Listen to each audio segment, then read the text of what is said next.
আসসালামু আলাইকুম। হিন্দু ভাইদের প্রতি নমস্কার, অন্যান্য জাতির প্রতি রইল আন্তরিক ধন্যবাদ।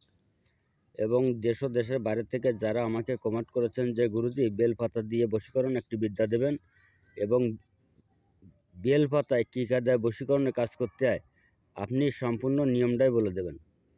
তা আমি আজকে আপনাদের মাঝে বেলপাতা দিয়ে বশীকরণ আমি সম্পূর্ণ নিয়ম বলে দেব বা কোন নিয়মে কাজ করবেন আপনাদের তাও বলে দেব।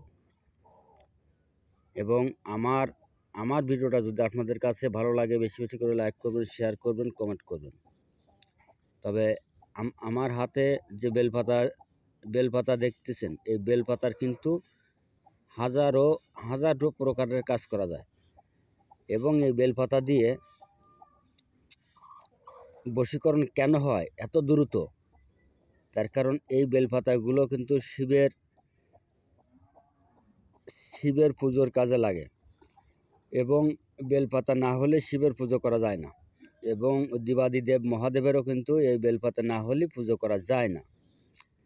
আর এই বেলপাতা তাই কঠিন কঠিন কঠিন কঠিন বশীকরণ হয় এই বেলপাতা দিয়ে। তা দেখেন, আমি আজকে আপনাদের মাঝে নিয়ম বলে দিচ্ছি। যার স্ত্রী চলে গেছে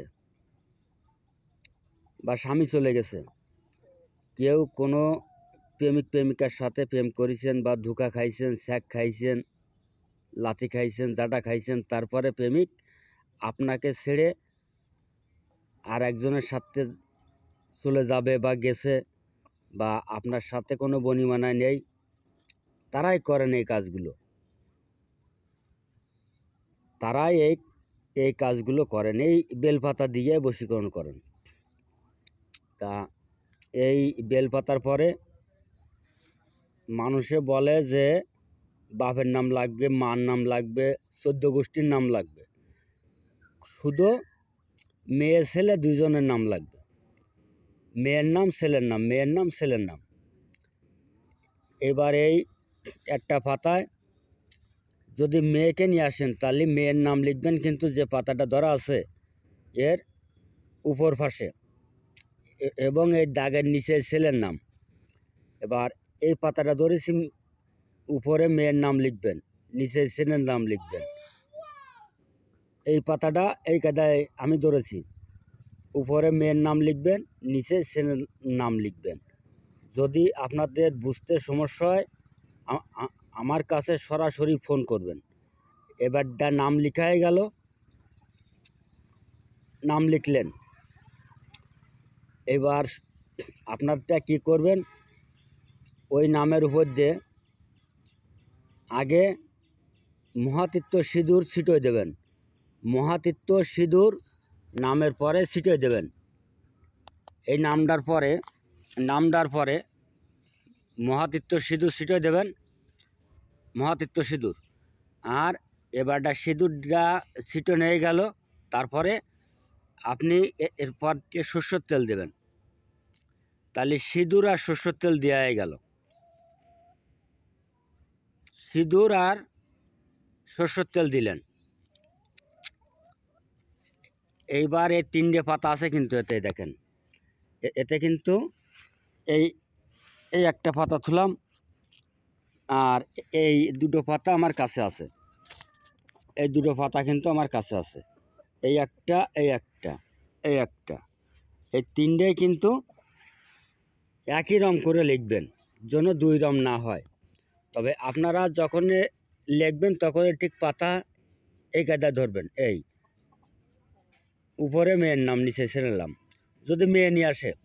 আর যদি ছেলে নিয়ে আসে, কেউ যদি কোনো মেয়ে ছেলেকে নিয়ে আসে, তাহলে যে জায়গায় মেয়ের নাম দিচ্ছি ওই জায়গায় ছেলের নামটা আসবে। উপর দিয়ে ছেলের নাম, নিচে মেয়ের নাম দিয়ে একই নিয়ম ওই মহাতীর্থ সিঁদুর আর সরষের তেল ছিটিয়ে দেবেন। দেওয়ার পরে এই বেলপাতার পর দিয়ে 33 বার মন্ত্র পাঠ করবেন। এই বেলপাতার পরে 33 বার মন্ত্র পাঠ করবেন।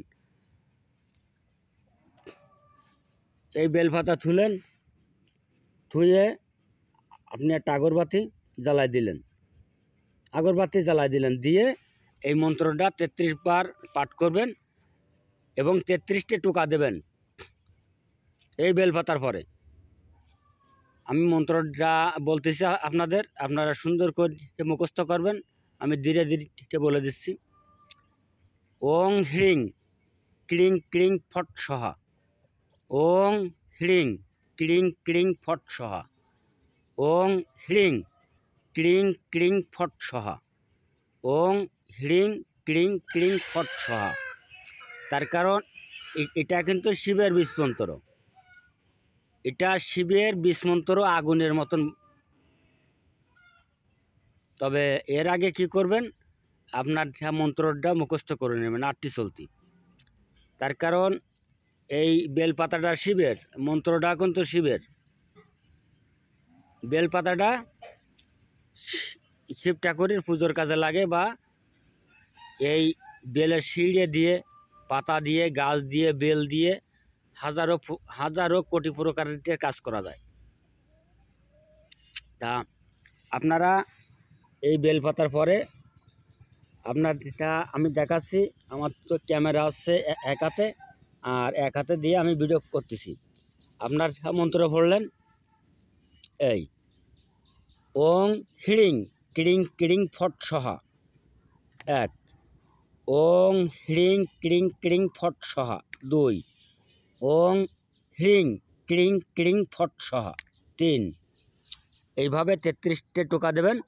দিয়ে একটা পাতা আপনার বালিশের তলে লাগবেন, বালিশের নিচে এইভাবে চাপা দিতে হবেন, এইভাবে। আর একটা পাতা শ্মশানে গাড়ি দিয়ে আসবেন, ফিসে ফেরবেন না। আর একটা পাতা যদি ছেলে আনে তাহলে ছেলের বাড়ির ভিতর দিয়ে ফেলে দিয়ে আসবে, আর যদি মেয়ে আনে তাহলে মেয়ের বাড়ির ভিতর ফেলে দিয়ে আসবে। দেখেন আপনাদের কাজ কত সময়ের ভিতরে সফল হয় আমাকে কমেন্ট করে জানাবেন, বা কে কোন জেলা থেকে করতেছেন আমাকে সুন্দর কমেন্ট করবেন। আর আমার থেকে যদি ব্যক্তিগত কোনো কাজ করে নিতে চান আমার বাড়িতে এসে, আমার বাড়ি বাংলাদেশ, খুলনা জেলা, ডুমুরিয়া থানা, 4 নম্বর খর্নিয়া ইউনিয়ন। আমার নাম রিয়াদ কবিরাজ। আল্লাহ হাফেজ, ধন্যবাদ, সকলেই ভালো থাকেন।